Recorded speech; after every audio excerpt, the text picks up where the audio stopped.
For today's video, meron tayong mga agenda for today. First, we have a client meeting sa Makati. And next one is, meron tayong site na pupuntahan sa Dasma. It's in Cavite, I think. Dasma Rimas, Cavite. Yeah, I think it's in Cavite. So, yeah, it will be a traffic day. Kasi Saturday ngayon, and for sure traffic, like what's in front of me right now, it's traffic already. Binangonan pa lang ako, guys. And I have to meet my boss sa The Grove. So doon na lang ako mag-meet. And then siguro doon na lang din ako magpa-park. May parking naman doon. And then yeah, I'll just join them na lang para one car lang kami. And then yeah.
Hi guys, so I'm on my way home and it's already 6:30 p.m. Siguro makakauwi ako around 8, I hope so, or 8:30, mga ganun. Kasi sobrang traffic, guys. I told you kanina umaga pa lang na for sure magiging traffic pag pauwi na ako. And it turns out I'm right. Sobrang traffic. Parang Rosario pa lang ata to, hindi ko alam. Pero yeah, it's already traffic here.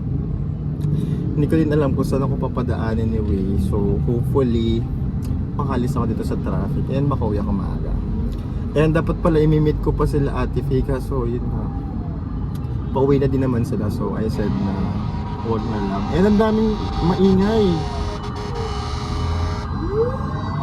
I think parang may sunog.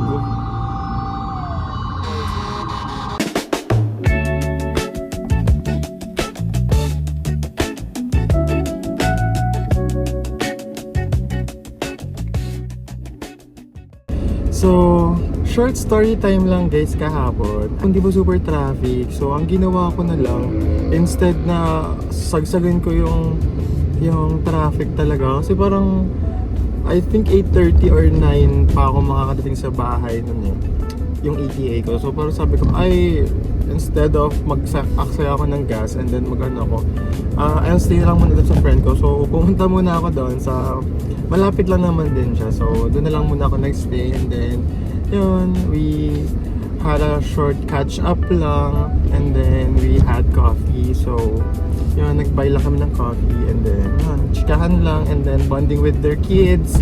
So, I met yung mga inaanak ko, si Kaden ulit. He's so pogi. And then, si Tina naman is so cute. Super cute. Mga inaanak ko. Yeah.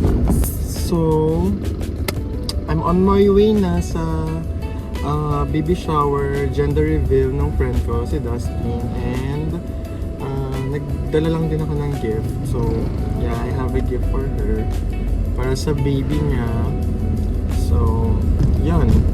Medyo malayo pa ako pero I'll update you guys later.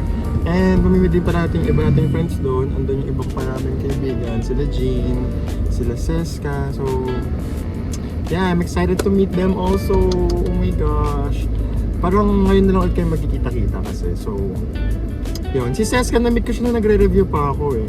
And si Tita, syempre, lagi kong kasama na nagre-review. And then, si Dustin also, pinapuntahan ko siya minsan. Pero sila Jane, si Lovely, bihira ko sila makita. And si Nemesio, so nandun sila. So, yeah, I'm excited to meet them. So, yeah.